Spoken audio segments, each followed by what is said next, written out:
Hi and a very warm welcome to this Goal Setting for Success Part 2. I'm Rachel Smith and this is Part 2 of the 3-part series in goal setting. And I've put this together because I've been talking and working with business owners to look at how they can set amazing goals in their business.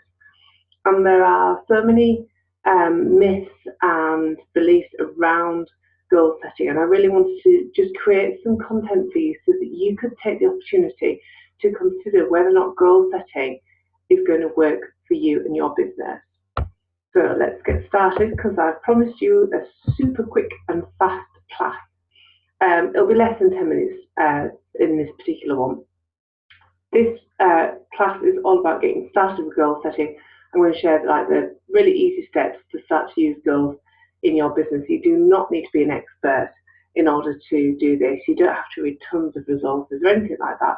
This is just some really practical, easy steps for you to take in using goal setting.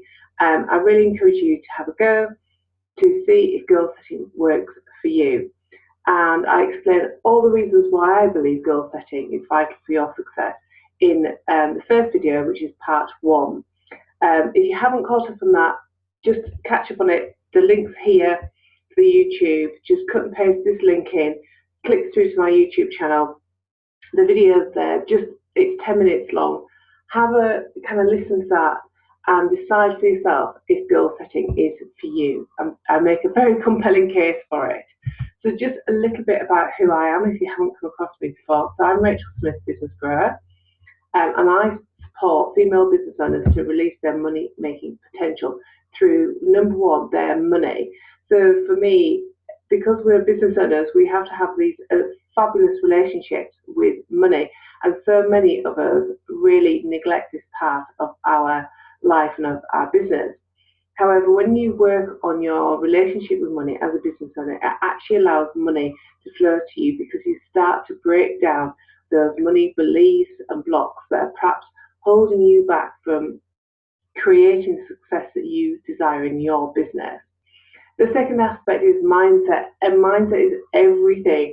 If you have a mindset which is looking at the problems and the anxieties and the worries, it's going to be really difficult for you to generate success. So for me, looking at creating positive mindset and focusing on what you want is absolutely vital for us as business owners. And the third aspect is we can have all of those things sorted out, but if we're not going out and talking to our crowd and identifying who our ideal client is and what they want to receive from us, it's going to make selling our business and our services very difficult. You can find out all about me and what I do over my website, which is www.businessgrower.com. And I've got a Facebook page here where I just daily send out tips and strategies around business, about money, mindset, and marketing. And I also have this amazing Facebook community, Live Your Abundant Life, and you are very welcome to come and join us. It's about bringing like-minded souls together and really going quite deeply into some of those resources that I have available and supporting you to grow that amazing business that you truly desire to have. So just again, here's the link, just cut and paste that into your web browser and it will bring up the details of the group. Come and join us if you want to. So, goal setting.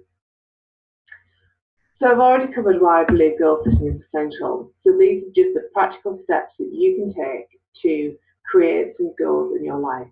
And what I really suggest that you do is that you have a clear vision of where you want to be in 12 months' time.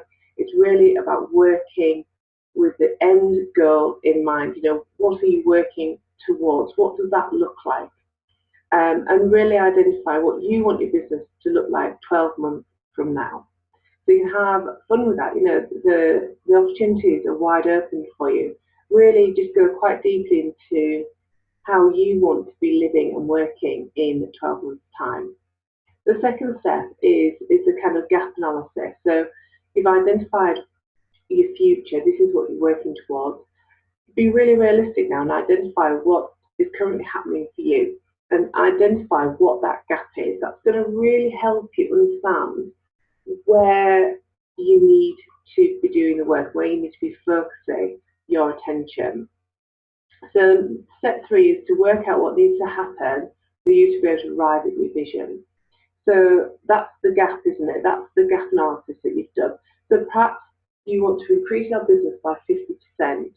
And in order for you to do that, you know that you need to create some really fabulous opportunities and freebies for people to come and connect with you and work with you and really kind of come into your community. So if that is the case, your goal could very much be about focusing on list building, on creating brilliant freebies and great content, and increasing your visibility via online groups and face-to-face. So really have a look at that gap and figure out what you need to do to help you arrive at that vision in 12 months' time. And that's it. You know, this is kind of as simple as goal setting gets. If you are focusing on the goal that I just talked about, which is list building, you know, write down a clear goal of what you will achieve. And you can use the SMART, so you can be specific, measurable, achievable, realistic, and time-bound. So that's the SMART analogy there. So you can use those elements to really be specific about what your goal is, how you will know that you've arrived at that. Perhaps you'll have some targets in there for your list building. It's about being realistic. It's about making sure that it is achievable, that you're not setting yourself up to fail, and that helps you really be on the path of success and not sabotage. Be realistic and have a time bound as well. So the 5th step is break down the actions and steps that you're going to take in order to achieve your goal, and really set a time that you will start to work towards this goal. And what better time than now to start and start to really put that goal into place, to really understand that it's going to help you meet that gap and help you arrive at that 12-month vision. So if you've got any questions about part 1 or part 2, or the upcoming part 3 of this mini-series, you can email your questions over at rachelsmithlifecoach.com. If you are part of my Live Your Abundant Life group, you can come and ask me questions in there as well. So as I said, part 3 is coming up with a hint tips about how you can make goal setting really simple and super effective for you as well. Okay, bye for now.